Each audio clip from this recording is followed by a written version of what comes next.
오늘 거룩한 주일을 맞이하여 하나님 전에 나오신 여러분의 삶의 자리 가운데 임마누엘의 은총이 늘 함께하기를 주님의 이름으로 축복합니다. 우리 옆에 계신 분들과 함께 인사하겠습니다.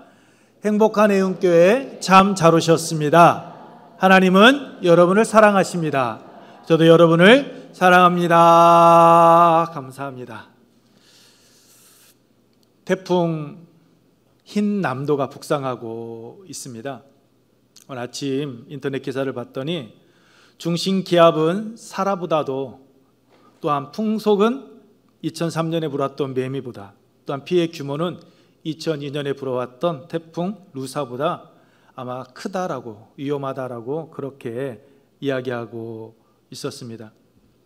근데 아무리 강한 태풍이 불어온다 할지라도 철저하게 준비만 하게 되면 피해는 줄일 수 있을 것입니다. 근데 여러분, 신앙생활도 마찬가지입니다. 신앙생활도 우리가 매일의 삶 속에서 어떻게 준비하느냐에 따라서 우리가 삶 속에서 위기를 경험할 수도 있고, 오히려 그 위기를 우리에게 기회로 만들 수도 있습니다. 이 사실을 잊지 마시고 언제나 항상 예수 그리스도 안에서 하나님을 향한 믿음 잃지 마시고 하나님만 바라보고 나아가는 여러분의 삶의 자리가 되기를 축복합니다. 실존주의 철학자 케르케고르는요, 사람을 죽음으로 몰고 가는 병이 있는데 그것은 절대 절망이다라고 이야기했습니다. 우리가 이 세상을 살아가다 보면 항상 좋은 일만 있는 것은 아닙니다. 수없이 많은 문제들을 만나게 되고 그 문제들로 인하여서 절망의 수렁에 빠지기도 합니다. 그런데 중요한 것은 문제를 대하는 사람의 태도입니다. 왜냐하면 그 문제 때문에 앞서 말씀드린 것처럼 우리가 절망의 늪에 빠질 수도 있지만 오히려 그 문제들을 내 인생의 새로운 기회로 만들 수도 있기 때문입니다. 누군가 말했습니다. 우리 인생의 가장 좋은 시기는 우리가 어렵고 불행하다고 불만스러움을 이야기할 때 도래한다라고 말입니다. 왜냐하면 어려움을 극복하기 위해 여러 가지 방법과 또한 그에 따른 진정한 해결책을 찾아 모색하기 때문이다라고 이야기를 했습니다. 그렇습니다. 여러분, 지혜로운 사람, 현명한 사람은요, 인생의 위기를, 절망적인 그 상황을요, 기회로 만들어가는 사람입니다. 오늘 여러분께서는 어떻습니까? 예기치 못하였던 일들을 만났을 때 그 일을 여러분의 기회로 만들어가고 있습니까? 아니면 절망의 늪에 빠져서 그곳에서 허우적거리는 그러한 신앙생활, 그러한 삶 살아가고 계십니까? 오늘 본문 말씀은 온갖 고초와 시련을 이겨낸 인동조와 같이요, 절망을 이겨내고 꽃을 피우고 믿음의 향기를 품어낸 한 여인에 대해서 이야기하고 있습니다. 이 여인은 우리가 잘 아는 것과 같이 10대를 혈류증으로 알아온 여인이었습니다. 26절 말씀처럼 많은 의사에게 괴로움을 받았을 뿐만 아니라 자신이 가진 것까지 모두 다 허비하며 하루하루 힘들게 살아가던 여인이었습니다. 과학과 의학이 발달한 오늘날에도 종종 오진이나 의료사고가 발생하는 것을 우리들은 보게 됩니다. 그러니 예수님 당시에는 더하면 더했지 덜하지는 않았을 것입니다. 잘못된 진단이 허다했을 것이고 비과학적인 진료와 터무니없는 또한 치료비를 요구하는 등 환자들에게 도움을 주기보다는 고통을 주는 경우가 아마 더 많았을 것입니다. 옥스퍼드 주석에 보았더니 고대 근동에서 혈루증에 대한 치료 방법을 이렇게 이야기하고 있었습니다. 마늘 등과 같은 식물들에 포도주를 섞어 먹이거나 환자를 놀라게 하며 너는 혈루에서 일어나라 라는 그러한 주술적인 행위들이 이루어졌다라고 말입니다. 아마 오늘 본문에 나오는 이 여인도 이러한 방법으로 자신의 그 혈루병을 치료받기 위해서 노력을 했던 것 같습니다. 하지만 26절 말씀처럼 아무런 효험이 없었습니다. 많은 의사에게 많은 괴로움을 받았다라고 말씀하고 있는 것처럼 오히려 더 많은 고통만 겪었을 뿐이었습니다. 여기서 많은이라는 말은요, 심하게, 엄청나게라는 뜻을 가지고 있습니다. 그러니까 이 여인은 이 12해 동안 이 혈루증으로 인하여서요, 큰 고통 가운데, 고난 가운데 놓여 있었다라는 겁니다. 말로 표현할 수 없는 그 고통을 받았다 할지라도요, 여러분 깨끗하게 치료만 받으면 어떻습니까? 괜찮습니다. 그 힘든 모든 것들 과정 다 이겨냅니다. 그런데 뭐라고 말씀하고 있습니까? 괴로움을 받았다라고 이야기하고 있습니다. 가진 것 다 허비했습니다. 아무런 효용이 없습니다. 더 나아가 더 중해졌다라고 성경은 말씀하고 있습니다. 가진 것 다 잃어버렸는데 오히려 병은 더 깊어만 갔습니다. 이 여인을 더 괴롭게 만들었습니다. 인간의 힘으로는 우슬론을 어찌할 수 없는 그러한 상황에까지 지금 놓이고 만 것입니다. 그러한 절망적인 상황에 놓여있던 이 여인이 어떻게 깨끗하게 치유함을 받을 수 있었습니까? 예수님께서 어떤 특별한 의식과 이 여인이 어떤 특별한 노력을 행하였기 때문입니까? 예수님께서 귀먹고 말도 듣는 자를 치유해 주셨을 때처럼 그녀의 몸에요 안수기도 해주시면서 내가 명하노니 모든 질병에서 깨끗함을 받을지어다라고 예수님께서 그러한 기도를 해 주셨기 때문입니까? 날 때부터 맹인된 자를 고쳐주셨던 것처럼 땅에 침을 뱉어 그 흙을 이겨서 그의 눈에 발라주시고, 여러분 실로암에 가서 씻어라라고 명하셨던 것처럼 이 여인에게도 그러한 동일한 일들을 예수님께서 행하셨습니까? 아닙니다. 예수님께서는 그 어떤 의식도요, 그 인간적인 치료 행위도 그녀에게 행하지 않으셨습니다. 이 그녀가 치료받을 수 있었던 것, 그 현장에서 보게 되면요, 오늘 27절 말씀처럼 여인이 예수님의 뒤에 가서 옷을 만진 행위, 이것 외에는요 아무런 것이 없었습니다. 그런데 29절 말씀처럼 그녀의 혈루의 근원이 마르고 그녀는 깨끗하게 치유함을 받았습니다. 어떻게 이런 일이 가능하게 된 것입니까? 절망 속에 살아가던 여인이 어떻게 해서 병에서 노임을 받고 건강한 삶을 살아가게 되는 인생의 새로운 전환점을 여러분 맞이하게 된 것입니까?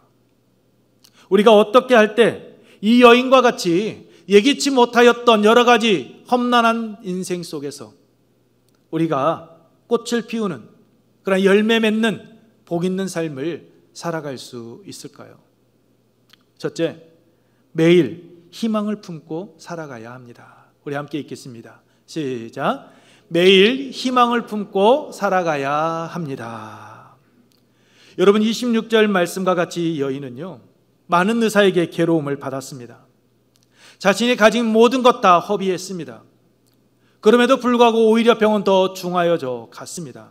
그러면 나의 병은 이제 고침받을 수 없구나 여러분 포기하고 여러분 자포자기할 수 있습니다. 근데 여러분 이 여인은요 포기하지를 않습니다. 하루 이틀이 아닙니다. 1년 2년이 아닙니다. 무려 12년이라는 세월 동안요 그녀는 질병과 싸워왔습니다.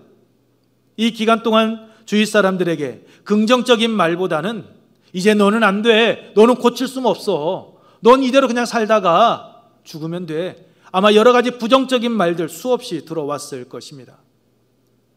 부정적인 여인이라는 낙인이 찍혀서 이제는 그녀의 주위에서 사람들이 하나 둘씩 떠나가고 이제 자기 혼자 외톨이로 남아있는 그러한 상황이었을 것입니다.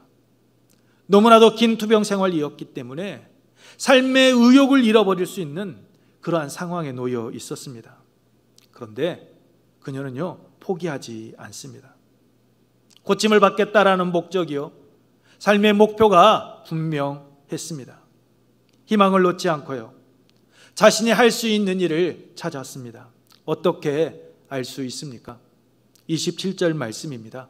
우리 함께 읽겠습니다. 시작. 예수의 소문을 듣고 무리 가운데 끼어 뒤로 와서 그의 옷에 손을 대니. 아멘. 이 여인은 예수님에 대한 소문을 들었습니다. 예수님에 대한 소문을 들었다라는 것은요 병에서 노임을 받기 위해서 길을 열어놓았다라는 것을 의미합니다.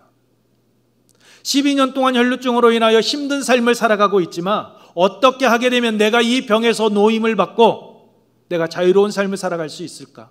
사람들에게 외면받지 않는 삶을 살아갈 수 있을까? 그녀는 생각했던 것입니다. 여러분, 희망을 버리면요, 귀를 닫아 버립니다. 아무리 좋은 말을 건네주어도요, 그 말을 듣지를 않습니다. 아니, 들려와도요, 행동으로 옮기지를 않습니다. 왜요? 이미 포기해 버렸기 때문에. 그러나 여러분, 오늘 본문에 나오는 이 여인은 병에서 나올 수 있을 것이라는 희망을 품고 살아갔던 여인이었습니다. 그 증거가 예수님의 소문을 들었다, 즉 그의 귀를 활짝 열어 놓았다라는 것이 증거입니다. 육체적으로 질병 가운데 놓여 있습니다. 이제는 정신적으로 수많은 사람들에게 외면을 받고 있기 때문에, 사람들이 거절하고 있기 때문에 마음의 병까지 지금 앓고 있습니다. 사회적으로 부정한 여인이라는 악인 찍혀서 사람들이 가까이 하지를 않습니다. 인간관계가 깨어져 버렸습니다. 뿐만 아니라 경제적으로요, 자신이 가지고 있는 그 모든 것들을 다 허비했다라고 말씀하고 있는 것처럼 빈궁한 삶을 살아가고 있었습니다. 이렇게 여러분, 사중고를 겪고 있음에도 불구하고 그녀가 희망을 포기하지 않았습니다. 나올 수 있다라는 그 희망을 품고 그녀는 살아갔습니다. 절망적인 상황이었습니다. 그럼에도 그녀는 진료를 받으면, 아니, 나에게도 분명히 건강을 회복하고 새로운 삶을 살아갈 수 있을 것이다 라는 그 희망의 끈을 그녀는 놓지 않고 기다리고 있었던 것입니다. 그래서 사람들의 말에 귀를 쫑긋 세우고 마음의 문을 열고 있었습니다. 그러기에 예수님의 소문을 들을 수 있었던 것이고 예수님께 다가갈 수 있었던 겁니다. 소문을 통해서 중풍병자, 나병 환자, 손 마른 자, 귀신 들린 자를 말씀으로 고치시는 분이라면 자신이 앓고 있는 이 병 또한 깨끗하게 치료하여 주실 것이다 라는 그 희망을요, 그녀는 품게 되었던 거고 가지고 나아가게 된 것입니다. 그 희망이 그녀로 하여금 12해 동안 올감했던 그 질병으로부터 자유함을 얻게 하고 새로운 삶을 살아가게 하는 출발점이 되어진 것입니다. 절망적인 상황 속에서도 꽃을 피우게 된 것입니다. 오늘 우리에게도 이런 내일에 대한 희망이 있기를 소망합니다. 오늘 내가 비록 힘들고 어렵지만 그래, 내일은 오늘보다 더 나을 것이다 라는 그 희망을 품고 내가 할 수 있는 일이 무엇인지 찾아 행할 수 있는 우리 애운교회, 우리 성도들의 삶의 자리가 되기를 축복합니다. 두 번째로, 절망 속에서도 우리가 꽃을 피우고 열매 맺는 삶을 살아가기 위해서는요, 생각을 행동으로 옮길 수 있는 결단이 있어야만 합니다. 우리 함께 읽겠습니다. 시작. 생각을 행동으로 옮길 수 있는 결단이 있어야 합니다. 여러분, 27절 말씀과 28절 말씀 우리 다시 한번 읽겠습니다. 27절 28절입니다. 시작. 예수의 소문을 듣고 무리 가운데 끼어 뒤로 와서 그의 옷에 손을 대니 이는 내가 그의 옷에만 손을 대어도 구원을 받으리라 생각함일러라. 그녀는 생각했습니다. 그리고 예수님께 다가와 예수님의 옷을 만졌습니다. 그렇습니다, 여러분. 이 여인이 12회를 혈루병을 해서 12년 동안 앓아오던 이 혈루병에서 노인받을 수 있었던 이유, 그것은요, 생각으로 멈추지 아니하고 자신이 품었던 그 생각을 행동으로 옮기는 그런 결단력이 있었기 때문입니다. 이 여인은 떳떳하고 당당하게 예수님 앞에 나아갈 수 없었습니다. 그래서 혼란스러운 틈을 이용해서요, 무리 가운데 끼어 예수님께 나아갔습니다. 이유가 무엇입니까? 당시 사회적 관습에 의하면 여자가 남자에게, 더구나 남자의 신체를 만지기 위하여 접근하는 것은 율법적으로 금지되어져 있었기 때문입니다. 또한 이 여인은 혈루증을 앓고 있었습니다. 혈루증은 여러분께서 아시는 것처럼 하혈을 하는 병으로 유대 율법에 부정한 것이었습니다. 그러므로 혈루증을 앓는 여인은요, 의식법상 사람들 앞에 결코 나설 수가 없었습니다. 레위기 15장 19절 이하의 말씀처럼 다른 사람들과 접촉하는 일이요, 금지되어 있었기 때문입니다. 접촉하는 사람까지 부정하게 만들기 때문이었습니다. 이것을 모를 리 없는 여인이요, 예수님께 나아가 예수님의 몸에 손을 댄 것입니다. 자신의 신분과 상태를 숨기기 위해서요, 예수님의 곁에 수많은 사람들이 있다라는 그때를요 이용해서 말입니다. 그녀는 철저하게 주위 사람들에게 소외받았습니다. 외면당하며 살고 있었습니다. 그런 그녀가 예수님에 대한 소문을 듣고 용기를 내서 무리 속으로 뛰어든 것입니다. 잘못하면 자신의 병을 낫기도 전에 돌에 맞아 죽을 수 있는 상황이었습니다. 그럼에도 그녀는요, 행동으로 옮겼습니다. 이유가 무엇입니까? 28절 말씀과 같이 예수님의 옷에만 손을 대어도 12년 동안 자신의 삶을 올가매고 있던 이 혈루증으로부터 내가 노임을 받을 수 있다, 내가 깨끗함을 받을 수 있다라는 그 확신을 그녀는 가지고 있었기 때문입니다. 병에서 노임을 받고 사랑하는 사람들을 마음 편하게 만날 수 있다, 이제는 내가 가고 싶은 것 마음대로 갈 수 있다라는 그 희망이 생긴 이상 그녀는 가만히 있을 수 없었던 겁니다. 아니, 예수님께서 혹시나 그 신적인 능력이 있으니 나를 알아보고 나의 이 병든 몸 나에게 다가와서 나를 고쳐주지 않을까라는 그 기대 심리를 가지고 기다리지를 않았습니다. 그녀는요, 자신이 할 수 있는 일이 무엇인지 찾고 그것을 행동으로 옮겼습니다. 생각으로 머물지 않고 죽음을 각오하고 무리 속으로 뛰어드는 그 행동을 감행한 것입니다. 그 결과 혈루의 근원이 마르고 깨끗하게 치유함을 받은 것입니다. 생각을 행동으로 옮기는 그 결단력 있는 모습을 통하여서 말입니다. 요시카 피셔라는 사람이 쓴 나는 달린다라는 책이 있습니다. 이 책은 자기 개조 경험을 담은 책으로 목표를 향해 달려가는 한 경기자의 인생을 담은 글입니다. 요시카 피셔는 전문 작가가 아니었습니다. 그는 독일 연방공화국에서요, 외무부 장관과 부총리를 역임한 정치인이었습니다. 그는 고기를 파는 그 푸죽간집의 아들로 태어났습니다. 그는 고등학교를 중퇴한 후 방황하며 밑바닥 인생을 살았습니다. 그렇게 방황하며 청년을 때를 보내던 그 피셔 장관은 택시 기사를 하면서 조금씩 그 인생의 안정을 찾아가기 시작을 합니다. 그리고 35살이 되었을 때에 연방의회에 출마하여 당선이 됩니다. 그리고 헤센주 환경장관이 되면서부터 정치가로서 열정적인 활동을 하고 인정을 받습니다. 그는 181cm에 이르는 건장한 키와 그리고 75kg의 몸무게로 아주 건강한 신사였습니다. 그런데 그가 정치적으로 인정을 받고 활동을 하기 시작을 하면서 스트레스를 많이 받게 되었습니다. 그리고 스트레스를 받을 때마다 먹고 마시며 불규칙적인 생활을 하다 보니까 몸무게가 무려 112kg까지 거구가 되어버렸습니다. 피셔 장관의 몸무게가 너무 많이 나가고 뚱뚱하다라는 이유로요, 1996년 그의 아내가 별거를 통보했다라고 합니다. 그리고 얼마 지나지 않아서 아내에게요, 이혼까지 당하게 됩니다. 너무 뚱뚱하다라는 이유로 말입니다. 이 피셔 장관은 이 일을 계기로 해서 자신을 위한 중요한 계획을 세우기 시작을 합니다. 그리고 몸무게를 젊었을 때인 75kg까지 빼겠다라는 그 목표를 정하고 체중 조절을 하기 시작을 합니다. 그리고 방법이 달리기였습니다. 피셔 장관은 과감한 결단으로 끈기를 가지고 지속적으로 도전을 했습니다.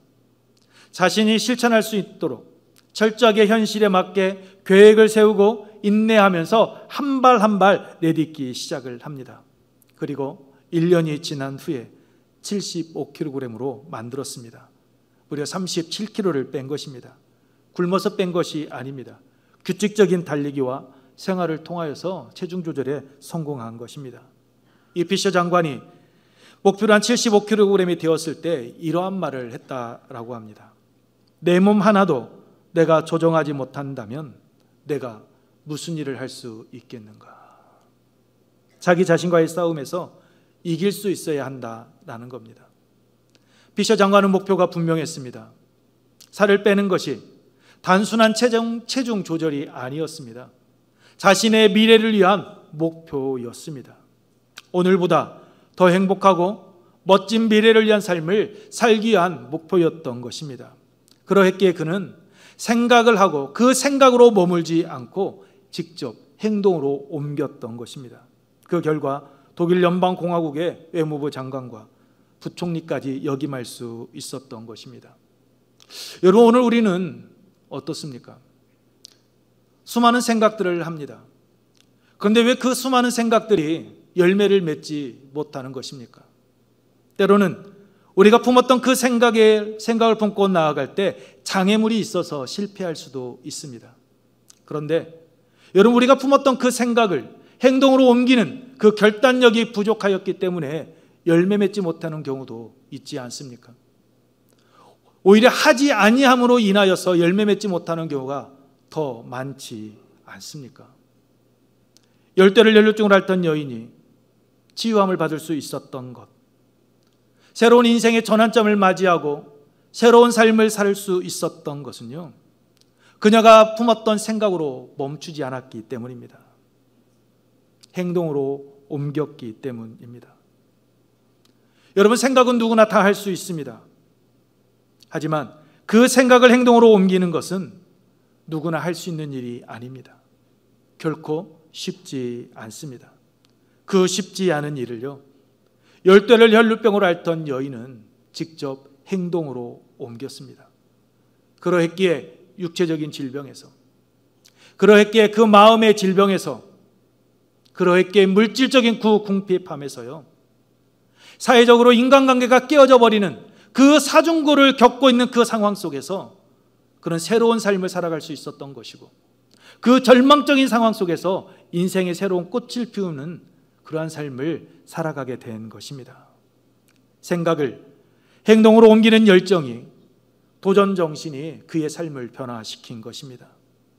이 열정이요, 이 도전 정신이 오늘 하나님 전에 나와 예배드리는 우리의 삶 가운데도 임하기를 소망합니다.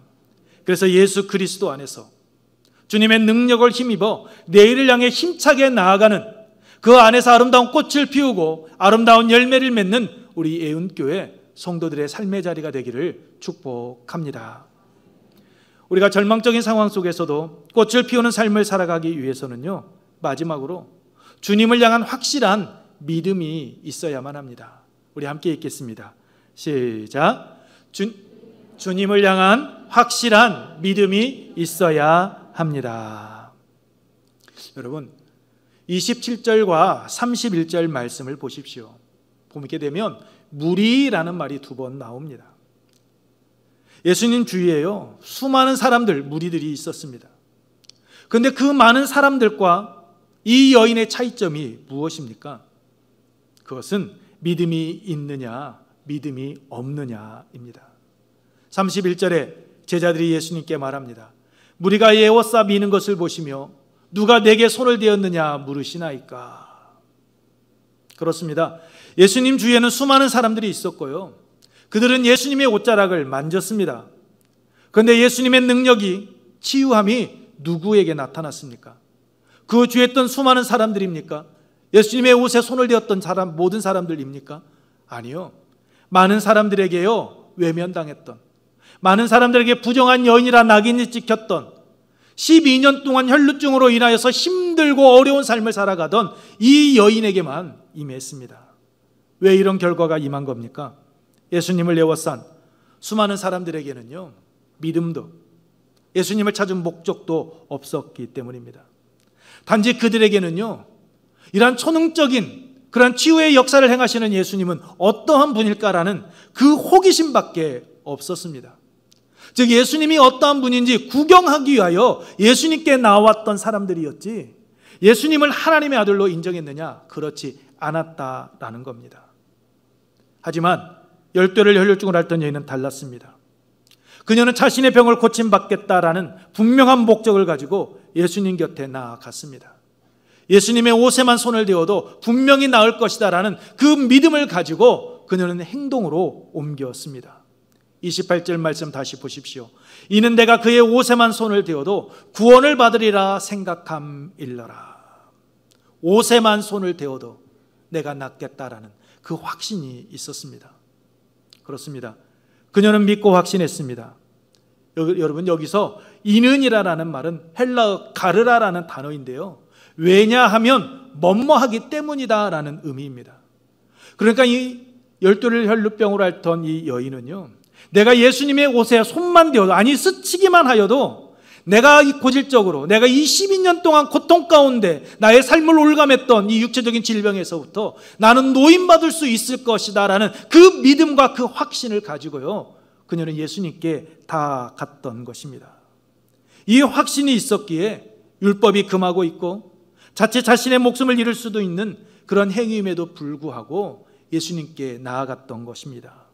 그 결과 그녀의 믿음대로요, 그녀는 깨끗함을 받았습니다. 육체적인 질병뿐만이 아니라 그의 영혼까지도 구원함을 받았습니다. 예수님께서 여인에게 말씀하십니다. 34절 말씀 우리 함께 읽습니다. 시작. 예수께서 이르시되 딸아, 내 믿음이 너를 구원하였으니 평안히 가라. 내 병에서 놓여 건강할지어다. 아멘. 당신을 부정하게 만든 여인이었습니다. 아니, 이 부정한 여인이 왜 나에게 왔어? 빨리 가지 않아? 이렇게 야단을 치지 않습니다. 예수님으로 하여금 정결법, 율법을 어기게 만든 여인이었습니다. 그런데 그녀를 꾸짖지 않습니다. 오히려 그녀를 뭐라고 말을 합니까? 딸아라고 부르고 있습니다. 딸아. 여러분, 여기서 딸아라는 말이 여러분 디가테르라라는 헬라어인데요, 이 디가테르라는 말은요, 실제적인 부녀 관계를 가리킬 때 사용하는 용어입니다. 무슨 말입니까? 예수님께서 이 여인을요, 정말로 자신의 딸처럼 바라보셨다라는 겁니다. 많이 힘들었지? 너 혈루병으로 인하여서 외로웠지? 내가 내 맘 다 알아. 너가 12년의 세월 동안 얼마나 힘들고 얼마나 고통 가운데 절망 속에서 하루하루의 삶을 살아왔는지 내가 다 알아. 딸아라는 이 한마디에요, 다 포함되어져 있는 것입니다. 그렇습니다, 여러분. 예수님은요, 당신 앞에 나오는 자들, 그들을 결코 외면하지 않으십니다. 그들이 비록 부족하다 할지라도, 그들이 비록 연약하다 할지라도, 그들이 세상에서 말하는 손가락질을 받는 그러한 부정한 사람이다 할지라도 주님은 당신 앞에 나오는 자들 결코 외면하지 않으십니다. 여러분, 이 여인은요, 자신이 병에서 노임을 받을 수 있다라는 그 확실함을 가지고 예수님께 나왔습니다. 예수님께서는 그녀의 믿음을 보셨습니다. 그녀의 믿음을 아셨습니다. 그러했기에 예수님께서는 그녀를요, 품어주신 것입니다. 이 여인의 믿음은요, 단순히 예수님께 앞에 나오게 되면 나의 연약한 육체가 치유함을 받을 것이다라는 믿음 아니었습니다. 예수님께서 하나님의 아들을 되심을 믿는, 구주가 되심을 믿는 믿음이었습니다. 그러했기에 육체적인 질병뿐만 아니라 그녀의 영혼까지도 구원함을 받는 은혜를 받게 된 것입니다. 그녀에 대해 모든 것을 알고 계시는 예수님께서 왜 30절에서 누가 내 옷에 손을 대었느냐라고 물으셨을까요? 몰라서 물으셨을까요? 아니요. 예수께서 이 일 행한 여자를 보려고 라고 말씀하고 있듯이요, 예수님은 이미 그녀에 대해서 다 알고 있었습니다. 그럼에도 예수님께서 이 여인을 찾으신 이유, 그것은요 33절 말씀과 같이 여인이 자신에게 이루어진 것을 거기 모인 모든 사람들 앞에서 고백한 것처럼 이 여인이 치유함 받은 것이 믿음의 결과였음을, 믿고 행한 결과였음을 많은 사람들 앞에 드러내기 위함이셨습니다. 더 나아가 사람들 앞에 드러내게 하심으로 사람들에게 지금까지 거덜받았던 그 인생, 사람들에게 지금까지 외면받았던 그의 삶, 그로 인해서 받았던 그 마음의 상처까지 예수님은 깨끗하게 치유하여 주시기 위하여서요, 이 여인을 찾으셨던 겁니다. 무슨 말입니까? 이제 사람들 피해 다니지 말라라는 겁니다. 이제는 당당하게 사람들 앞에 나아가라라는 겁니다. 이제는 움츠려들지 말라라는 거죠. 이제는 패배의식, 열등감에 젖어서 살아가지 말라라는 겁니다. 너가 안고 있는 모든 문제 이제는 다 해결되었으니 이제는 당당하게 사람들 앞에 나아가서 너의 삶을 영위해 가라라는 것입니다. 예수님은 그의 상처난 마음을 아시고 그를 치유해 주신 것입니다. 연약한 육체와 영혼, 그리고 사람들의 관계에 이르기까지 그 전인적인 치유를 해 주신 것입니다. 그렇습니다. 예수님께서는 당신 앞에 나오는 자들 문제를 해결해 주시되 한 가지만 해결해 주시는 분이 아닙니다. 그가 안고 있는 모든 문제, 근본적인 문제까지 다 해결해 주시는 분, 그분이 바로 우리가 믿는 예수 그리스도이십니다. 그분은 우리의 머리털까지 다 세심받으시는 하나님이십니다. 이 은혜가 오늘 우리를 이 자리로 인도한 줄로 믿습니다. 여러분, 이 은혜는 오직 주님을 향한 믿음을 통해서만이요 경험하고 누릴 수 있습니다. 그러므로 어떤 상황에 놓여 계신다 할지라도 주님을 향한 그 믿음의 길에서요 시선을 떼지 마십시오. 주님을 향한 확실한 믿음 안에서 행하며 나아가시기 바랍니다. 밤이 깊으면 새벽이 밝아오듯이요 주님 은혜 안에서 형통의 길, 형통의 삶 살아가게 될 줄로 믿습니다. 말씀을 마치겠습니다. 열대를 혈류증으로 앓던 여인이 예수님께 다가오는 것 결코 쉬운 일 아니었습니다. 그럼에도 불구하고 그녀가 예수님께 나아감으로 혈류증을 치료받을 수 있었던 이유는 자신의 삶을 올가매고 있는 그 혈류증으로부터 노인받을 수 있다라는 그 희망을 품고 그녀는 살아갔기 때문입니다. 또한 자신의 생각을 행동으로 옮길 수 있는 그 결단력과 함께 예수님을 향한 확실한 믿음을 그녀는 소유하고 있었기 때문입니다. 이 믿음이 건강을 되찾고 구원과 함께 새로운 삶을 살아갈 수 있게 만들어 준 것입니다. 그러므로 여러분께서도 육체적인 질병으로 인하여서 또는 삶 속에서 힘들고 어려운 일을 만날 때에 우리의 희망이 되시는 예수님을 믿고 그 예수님을 바라보고 예수님 앞에 온전히 나아오시기 바랍니다. 예수님을 붙드십시오. 그리고 예수님을 신뢰하시고 아뢰시기 바랍니다. 예수님께서 여러분의 아픈 마음 위로해 주시고 치료해 주시며 여러분의 삶을 올가매고 있는 문제로부터 자유함 얻을 수 있도록 형통의 길로 인도하여 주실 줄로 믿습니다. 이 은혜 안에서 범사의 형통의 길 걷기를 축복합니다.